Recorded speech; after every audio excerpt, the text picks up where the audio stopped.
with a whole lot of truth. Remedy Revolution is here for you. Ooh. And now here's your host, Aaron Page. All interviews presented on the Remedy Revolution podcast are designed to provide information and inspiration only. Guests of the podcast may present opinions and anecdotes which are solely their own. And as always, before beginning any treatment protocol, please consult with your preferred medical provider. Welcome to the Remedy Revolution. Today's guest is someone who I have known actually for a very long time. I was introduced to him because he is a card-carrying member of the Tinfoil Hat Society, of which I am also a proud member. He has a very busy practice in Orange County, California. He has been a pioneer and a maverick in the chiropractic field, starting organizations such as the Dead Chiropractic Society and the one and only Cal Jam, which was a fantastic marriage of the chiropractic world, the health world, and awesome music. So without further ado, please welcome Dr. Billy DeMoss. It is such a pleasure to have you on the show. Thank you, Dr. Aaron. I'm excited to be on with you. Yeah. So tell me a little bit about this, because I know that you've always been very vocal with regard to things like vaccines, things like chemtrails in our air, environmental pollutants, things that are affecting all of our health. And you know, some of us, even though we had been well researched on these topics, maybe weren't quite so vocal about those things. So what was it that spurred you to get into that conversation in a very loud and proud way? Yeah, I was just on the phone with a lady that was trying to get her kid in school, and, she wanted to dodge the death darts because, she's got a kid that's, like you said, we were just talking about special needs now they learn the hard way, it's just like, it's so sad. And, one of the questions you had on there was something that people don't know about me is that I'm actually an introvert, but when it comes to helping people see the truth and the light, you got to take yourself out of the way, and you do it for the people. You do it because you want to try to save these kids, and it's just, I've been doing it for so long, for 38 years now. And when you see the same thing over and over, I hear the same story. I wish I would have done the research. I didn't know, I feel so bad, how come nobody told me this before? But the thing is, the problem is you got these kids that are maimed for the rest of their lives, and I'm someone that really, truly, truly loves my life, and somebody that has been blessed by God to be in this profession of chiropractic and surf all over the world and snowboard all over the world. And I've been just blessed by God, and it's just, I want the same thing for kids to grow up into the same world. So it's not just the vax or the death darts. I don't want to get you in trouble. It's everything, they're coming at us from so many different angles. Like you said, a lot of the things I talked about a long time ago too, I got a lot of criticism especially from chiropractors, that I was outside my scope of practice. But it's just like, if the house is on fire, or do you say, oh, I'm not a fireman, I'm a chiropractor, just let the house burn? I do it not because, in fact, I just take my chiropractic hat off, and I'm just Joe Citizen that actually gives a shit about people and cares about kids. And if that's not within my scope, I always learned that chiropractic is, our goal is to, the cause of disease is thoughts, trauma, and poison, toxins, thoughts, traumatism, and toxins. So if we can minimize the amount of toxins somebody gets, then obviously that, to me, feels like it's within my scope of practice. But I don't give a shit, to be honest. A lot of the people that criticized me in the past have apologized or come back and said, you were right. And I'm not trying to be right. The thing is, I wish I was wrong. I wish everything I said was wrong. But the reality is that we live in an effed up world. And what I've done with Cal Jam and the Freedom Crusades that we do, and even with the Dead Chiropractic Society, was really just to get people to see some of the same things that I saw that was glaringly obvious. I knew this stuff wasn't right, and I knew there was a nefarious reason why this shit was going on. And I still know that it's a depopulation agenda, whether people want to look it in the eye or not.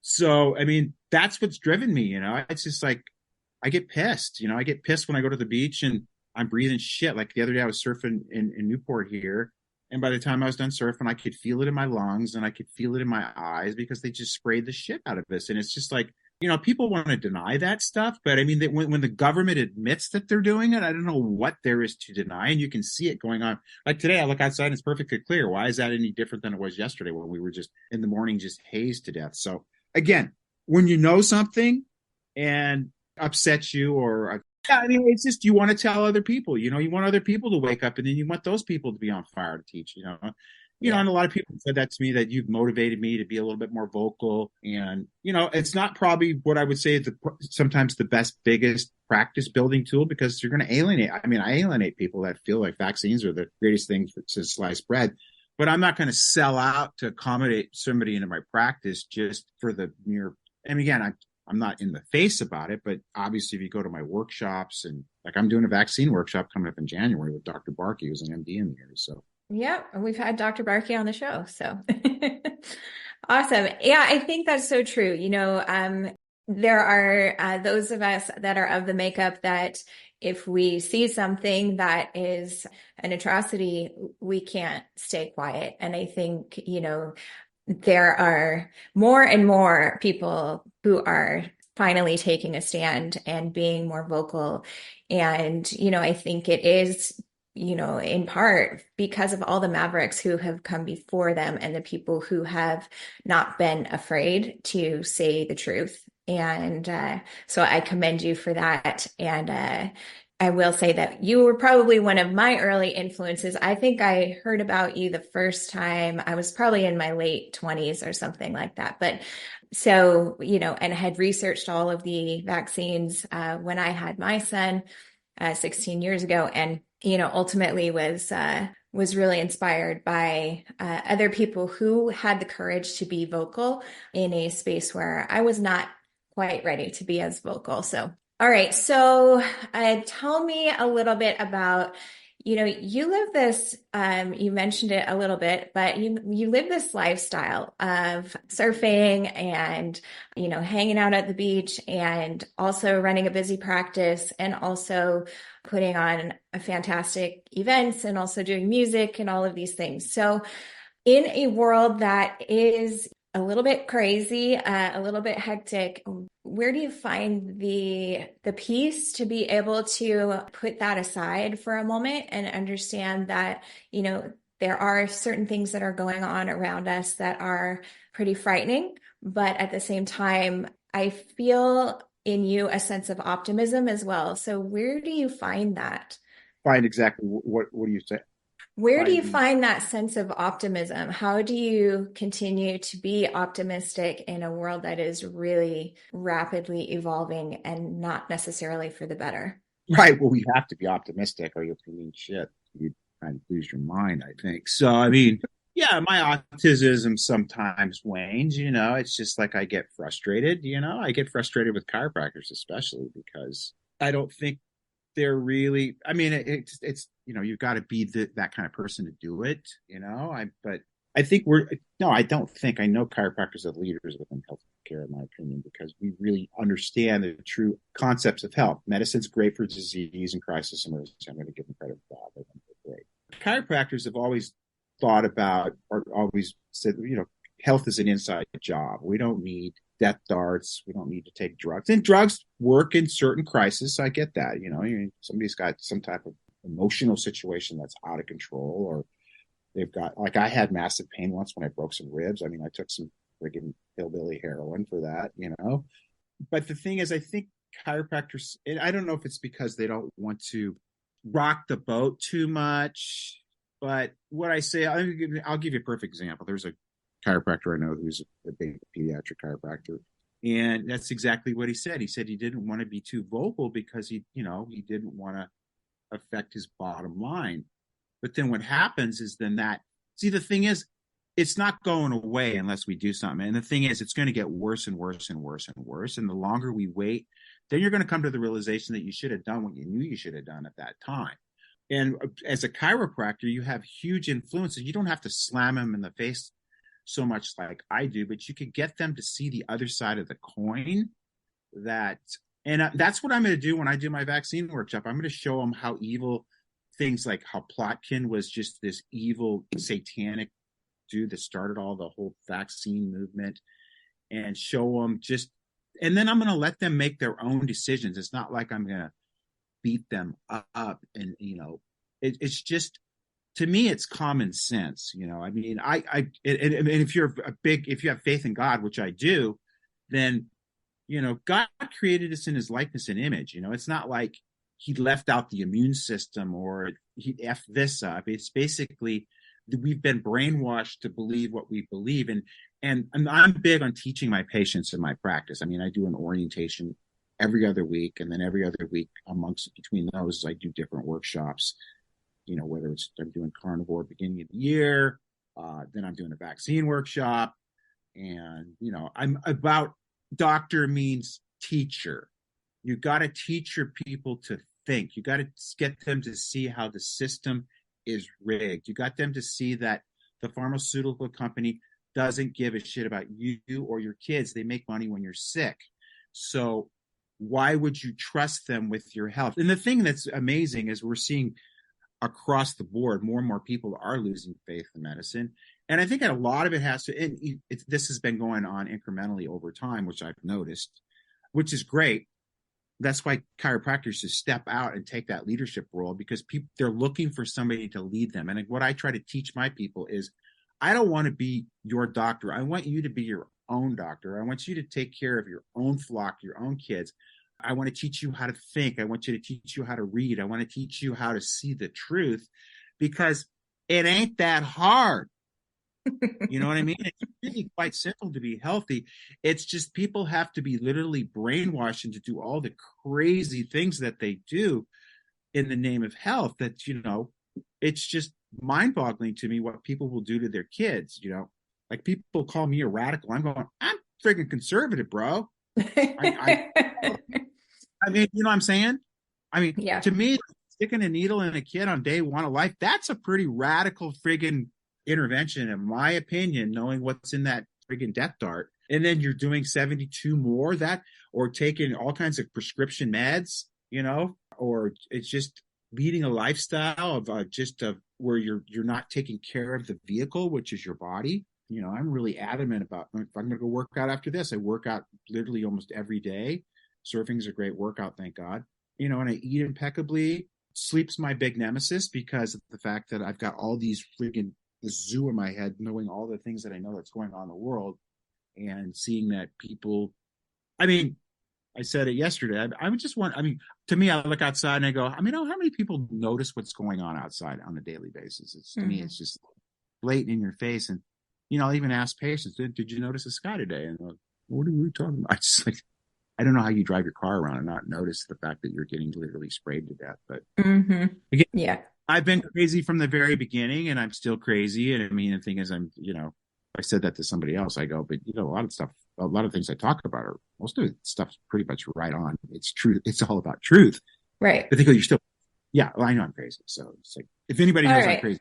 Crazy is a compliment in my book. So it's all good. Okay. So for those of our listeners who are unfamiliar with chiropractic in the more, I guess, non-traditional sense, most people, I think of going to the chiropractor for, aches and pains and very mechanistic type health concerns. However, as I have known for many years, and I know that you teach your patients, chiropractic is quite a bit more than that. Can you explain in your elevator speech exactly how chiropractic assists people in optimizing their health?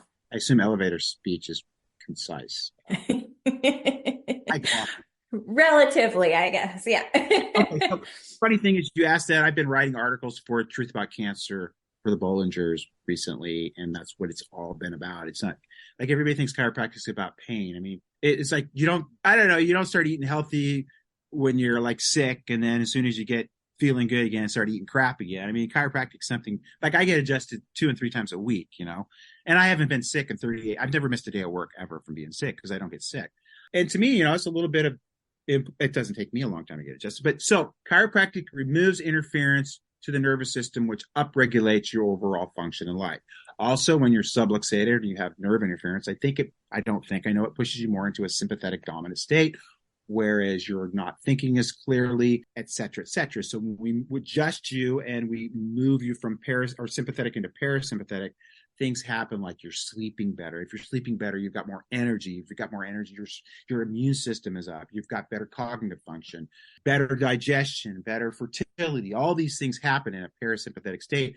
And I think that's why we see so many miracles within chiropractic. Yeah, we get rid of the pain. We get people out of wheelchairs, and we prevent a lot of people from having unnecessary surgeries. But the bottom line, the objective is to remove nerve interference to get people at a healthier state than they're at right now. And then then you eat right, do everything else right, and then you should have abundant health. The other thing, which most people don't understand, is if you go to a dentist, typically you're going there to maintain the integrity of your teeth and prevent spinal decay, and so your teeth don't rot, your teeth don't fall out of your head. It's the same thing with chiropractic. There's a lot of things we can do chiropractically to prevent spinal degeneration and arthritis from developing, and that starts at birth. So the objective is to maintain a spine from birth to death, to create longevity, increase lifespan, and increase not only lifespan, but increase the overall neurologic communication and keeping that body communicating with itself. So I think that's a pretty short elevator speech right there. Yeah, absolutely. So you alluded to it a little bit, but a lot of people will say things like, well, I don't understand how chiropractic can help with, insert my condition. So most people will say, oh, well, it's my knee that's bothering me. Why would I go see a chiropractor? Or, I have autoimmune disease. Why would I go see a chiropractor? So what would you say to somebody who approaches it in that way? Great question. So I don't treat anything. I don't heal anything. I don't cure anything. What I do is upregulate normal function in the body by get that communication between the brain and the body and the body and the brain, and remove any interference that's there, so the body is healthier. Yeah, and there's also segmental things that can happen in the spine. So if you have an upper thoracic subluxation or misalignment in the upper back, that can affect respiratory, heart, gallbladder. If you've got lower cervical stuff, that can affect the thyroid, because that's where those nerves feed into. And again, it could be from the fact that we're taking a person from sympathetic to parasympathetic that can contribute to that. It could be because we have nerve interference at different levels in the spine. So like lower back could be reproduction. It could be menstrual cycle. It could be erectile dysfunction. It could be constipation. It could be bladder frequency, because again, those nerves feed into specific organs and glands. And if you've got irritation at those levels, it can incrementally and segmentally affect those organs or glands. And see, most people, they understand the fact that if you got the nerves pinching your low back and it's going down your friggin' leg, or it's going down your arm, they understand the nerve connection there. But if you look at an autonomic nervous system chart, you can see the fact how those same nerves regulate those functions. And again, it's been my practice that's taught me this more than anything. You come out of school not knowing what to believe, but when you start adjusting kids, especially, you'll see kids. I don't know how many, I've been practicing for 38 years. Like I said, so many kids have been helped with asthma, with ear infections, especially colic, stuff like that, ADD, ADHD, because we're removing interference and getting them again out of that sympathetic dominant state, more parasympathetic, and just segmentally opening up those nerve channels to communicate to those organs and glands for better health and optimum function. So yeah, absolutely. So what is on the horizon? You mentioned you're doing a vaccine workshop in your office. I know CalJam has been postponed, and is there any whispers of CalJam returning at all, or? It's not been on hold because of my doing. So, Right. People might be it. I work with the center, and I've looked for alternative venues to hold the event at, but I just have not found anything that really, I don't want to step down in my production. You know what I'm saying? I don't want to go from being, the Ritz-Carlton to Motel 6. I just can't do it. I would rather not do it than do it half-ass. Right. Plus, I mean, I don't want to leave where I'm at because there's so many moving parts to this. It's not like any of the other seminars where you just got a bunch of speakers. It's like there's a lot going on with the music, which to me is a huge part of it because it pushes the message and pushes the energy. The ebb and flow of the music is really super important to the event to me.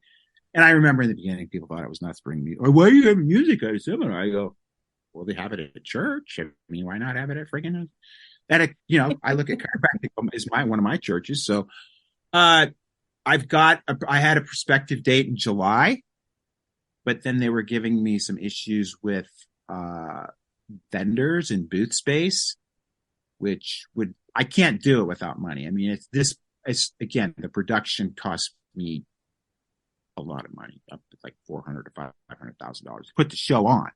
So people think I'm making all this money. Well, yeah, I'm making a lot of money, but it's going right out the back door. So I can't do the July date because I just don't have enough time to get it on the road. But we're looking at something March 2025. Again. Awesome. Well, I know there are a lot of people who've been anxious to see the return of CalJam for sure. It, as you mentioned, I think me. Yeah, right. I think the music, it really does add a whole different element to that experience. I think ultimately, yes, I think many of us have been to lots of seminars and we may have learned a lot of things and, listened to a lot of speakers, some of them who might have been great, some of them maybe not so great, some of them who were pretty dry, but also gave a lot of good information. But at the same time, there is a certain energy that I think CalJam brings that has been very different from even, some of the seminars that, I attended years and years ago, which were very large chiropractic seminars and, and not bad at all. I'm not knocking any other organization, but no, I'm not either. I'm not. It's just my animal's different than it's just different. Yeah. Yeah, absolutely. I do. I think it brings an element of joy and fun to sometimes heavier topics, and I think that really does help. Kind of raise the energy. Okay, so now you've got your practice in Orange County, and from my understanding, you are not the only chiropractor in your family. Is that correct? That is correct. My mom wanted me and all her sons, three other sons, four sons total, to be dentists. She was a dental hygienist, and I was accepted to go to dental school at USC, Loma Linda, and University of Pacific up in San Francisco, and I was all ready to go. And then somebody turned me on to chiropractic. I threw an Americ chart in my place, chart of effects, and I said, "Hey, this makes sense." And then I talked to a bunch of dentists. A lot of them weren't happy with what they were doing, and I talked to a lot of chiropractors, and they loved what they did. So I decided to become a chiropractor. And my mom told me I was wasting my life. So I said, screw you, Mom. And then what I did is I influenced all three of my other brothers to go to chiropractic school. So there's four of us in the family. I have a couple cousins that are chiropractors because I went to school there. And then I've obviously influenced a lot of people with CalJam. I always talk people into go to chiropractic school because there's nothing better. Yeah. So talk to me about your early inspiration for becoming a chiropractor. What was that like, starting school and really kind of being in your infancy of learning about what chiropractic actually was? That's a great question because I definitely didn't learn it at school. So the other night, Wednesday night, I had a special philosophy night for the students at LACC. Because I feel for them, because I came out of school not really. School's good for learning how to pass your boards. I don't think it really teaches you how to run a practice, and maybe that's not even that's not even their job probably, but it would be nice if you went to a school that taught you that. So yeah, we should start a chiropractic school someday. I'll put that on my plate too. I went to school to chiropractic school because it made sense to me because I saw that Americ chart and then it said the nerves control everything in the body. If there's interference to the nerves, then the body's not functioning 100%. That makes sense to me, And I was into chemistry. I was a chemistry major in the 70s for, like I always joke, the wrong reasons, but I loved chemistry. And I was into nutrition and I was into juicing, and I got back to juicing this morning again. I juiced a bunch of lemons this morning. I was into nutrition. I was into being healthy, and it resonated with my philosophy. I was never into medicine per per se. And I really wasn't interested in being a dentist. I think that was more my mom than anything. And then I went to school, and I went to a school that really didn't teach the philosophy. And then I got out of school, and I was not really super successful. And a couple guys dragged me to a couple chiropractors of my friends that were in my brother's class, dragged me to DE, and I got to hear people like Fred Barge, Sid Williams, Jimmy Gregg, Sigafus, Fred Schofield. All these people super influenced me by teaching me stuff I didn't learn at school, and then influenced me to read more books. And then I became on fire with the principle, and that's how the Dead Chiropractic Society started. So I took kind of like, Dead Poet Society. We would get together, we would read the green books, and, we would have a couple beers or two and, have a good time. And then that grew and grew and grew. And then that's what evolved into CalJam eventually.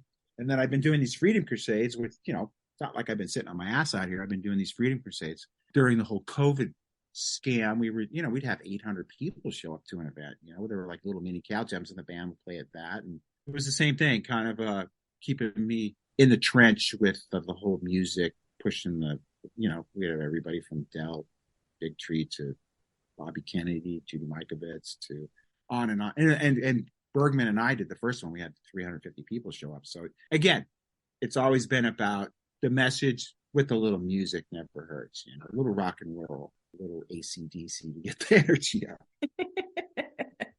Yeah. So kind of segueing to that, the initial start of the Dead Chiropractic Society. So many people probably don't know the history of chiropractic and, all of the interesting things that, for example, Dee Dee and BJ Palmer, who were the developer of chiropractic, father and son duo, but they were also involved in some of these secret societies and things like that as well, which we might think of as, maybe not such great things now. So what would you say is the most intriguing thing that you learned about chiropractic history in starting the Dead Chiropractic Society and reading green books and things like that? I think what started it for me was the whole, when BJ said, if the germ theory of disease were true, there would be no one living to believe it. And that got me going down so many different rabbit holes. This whole germ theory,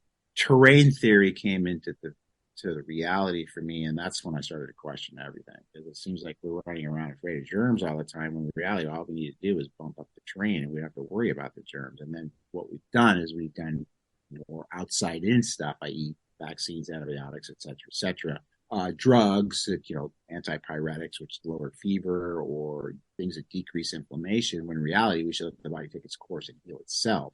So that kind of was probably one of the biggest factors. And then there were things like, you'd have one guy at work that would be sick, and then the guy sitting right next to him at the table wouldn't be sick. What was the reason why one was sick and the other one wasn't? It's because, again, it comes back to terrain, and it comes back to trauma, toxins, and thoughts. I got it right this time.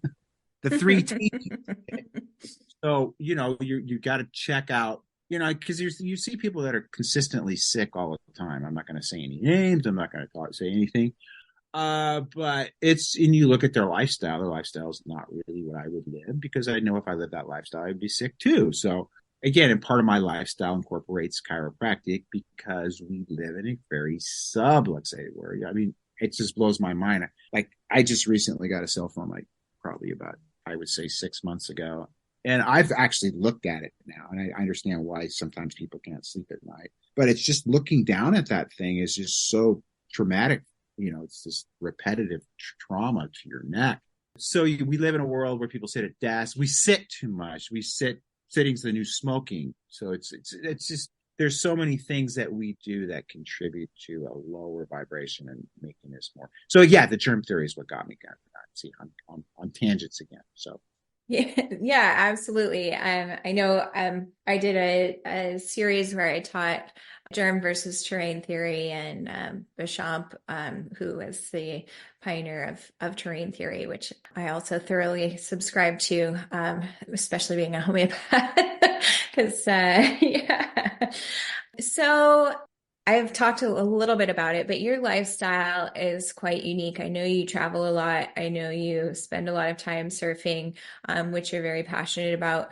I presume chiropractic and surfing are probably up there on your top of your list as far as passions.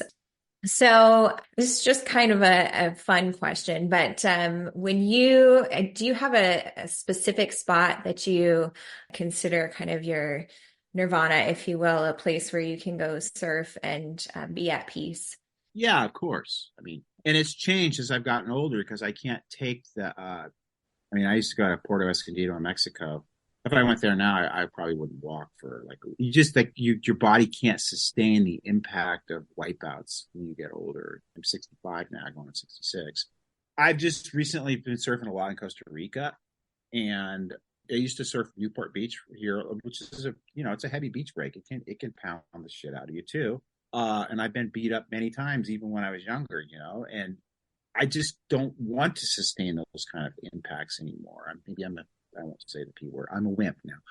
I've surfed trestles more now. So trestles is my new spot that I go to a lot when I'm at home. And then I've been surfing down in southern Costa Rica a lot at a break that's not super heavy, but it's still, you still get the same exhilaration. You get the same, I'll be out for 6 hours at a time, if it's good. And people go, how do you surf so long? I go, I don't know. I'm addicted. I mean, I have an addiction. I'm an addict. Okay. But I've changed my addictions from booze to surfing. You know what I'm saying? I don't drink anymore. In fact, now my new high is clarity, is like be as clear as you can be in life, by doing things like drinking water. I drink some coffee too. That's probably my one vice that I have still. I always say coffee is the one vice that I intend to keep. So I don't know. Sometimes I think it gives me anxiety though. So. Yeah. I don't know. It's a You're ritual looking for me. It's more about the ritual and it's my keeping thing. that right balance. It's sometimes too much. It's like, it's like I'm yakking Yeah. friggin', Yeah. Absolutely. All right. So it's funny because I was born and raised in Newport, so I'm a Newport Harbor High graduate and all that. So I'm very familiar with the waves in Newport. I was never a surfer, but I did junior lifeguards for years and big time swimmer. oh, So cool. yeah. So I can appreciate Yeah. the need to slow down sometimes a little bit. I don't know that I would want to be out there surfing the wedge or even in that water. So Oh, it's a I was little thinking intense. that. Yeah. All right. Okay, so I'm Dr. Billy DeMoss. I have my rapid fire questions that I ask every single one of my guests. They are 8 questions designed to just give us some insight into who you are, what makes you tick, and the things that you love. Are you ready? I am ready. All right. Number 1, if you could choose only one natural remedy for the rest of your life, what would it be? That'd be obviously chiropractic, right? I mean, Yeah. I mean, I'm a chiropractic addict too, so I'm addicted to getting adjusted. So nice. because I just know Very it cool. elevates me. So All right. Number 2, tell us is that what? something. I have not. Well, I've had another chiropractor on, but yeah, no, I don't think anybody has said chiropractic before. So you would be the first. So That was the stop. yeah, I don't know. I mean, for sure, I definitely I could use an adjustment right now, actually. All right. So tell us something most people don't know about you. I think, like I said earlier, I'm kind of like, I know most people don't think this because they see me speaking, that I'm really kind of an introvert when it comes to being, I don't know, I'm shy around, in certain situations, which is kind of weird. I don't know why I am, but like I'll go into a restaurant, not restaurant, or like a party or something, and I just like sometimes you sometimes feel out of place or something. I don't know. It's just like I don't feel. I've always been kind of introverted, and I think the only thing that got me to seem like I'm extroverted, like I said earlier, is the passion to really change the direction the planet's headed. So that's what got me out of my shell. Yeah, absolutely. If I were to compile a playlist of happy music, what song would you suggest be added? Won't Back Down by Tom Petty and the Heartbreakers.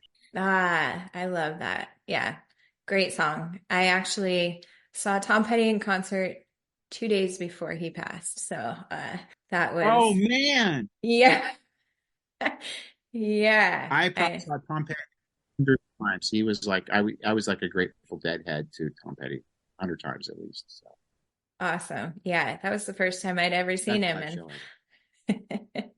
yeah, absolutely. Really great. Right.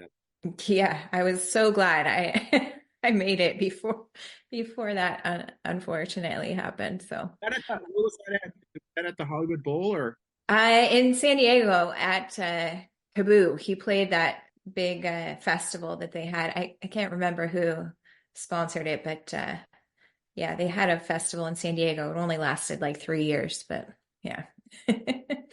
So, all right. What is your favorite guilty pleasure?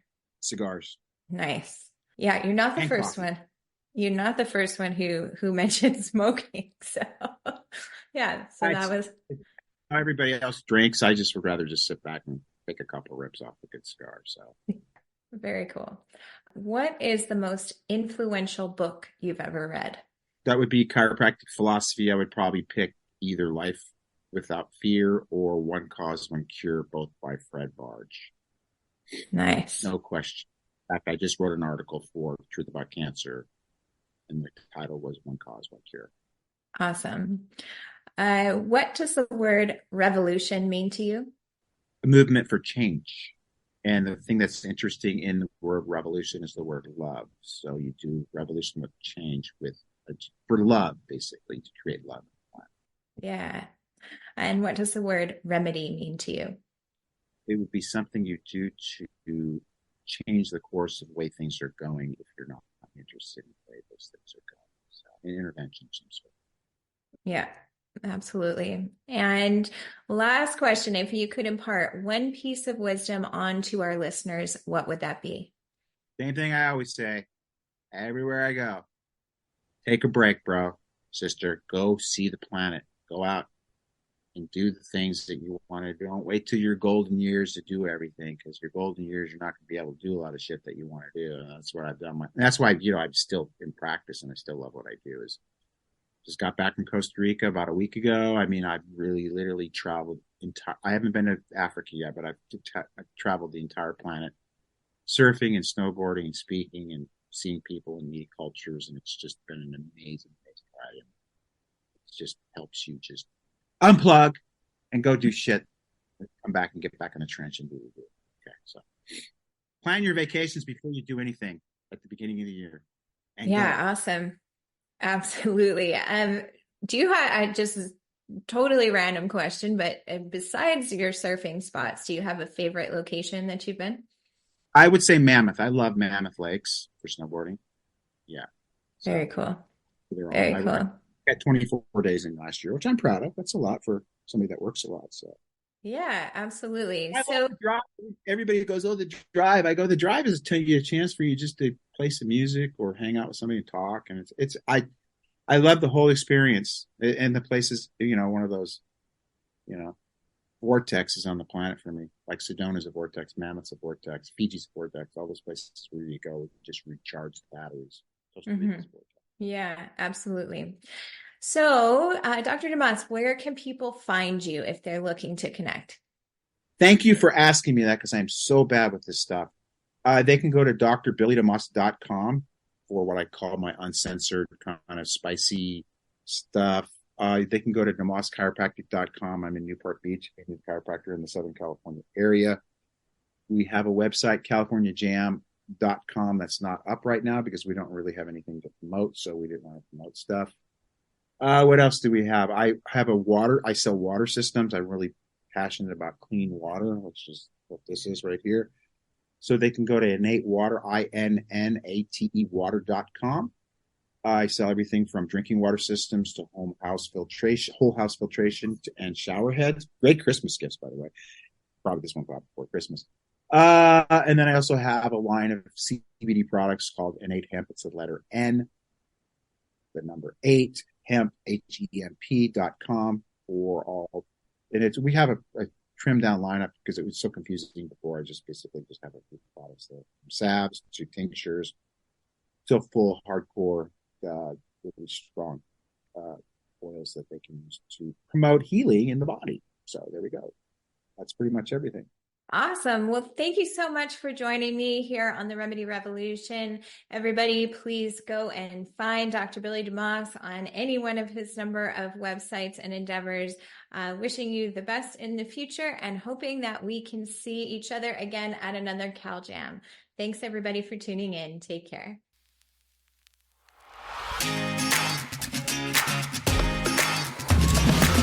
With hope as a guiding light, through darkest days we'll fight the night. With a whole lot of passion, with a whole lot of truth, Remedy Revolution is here for you.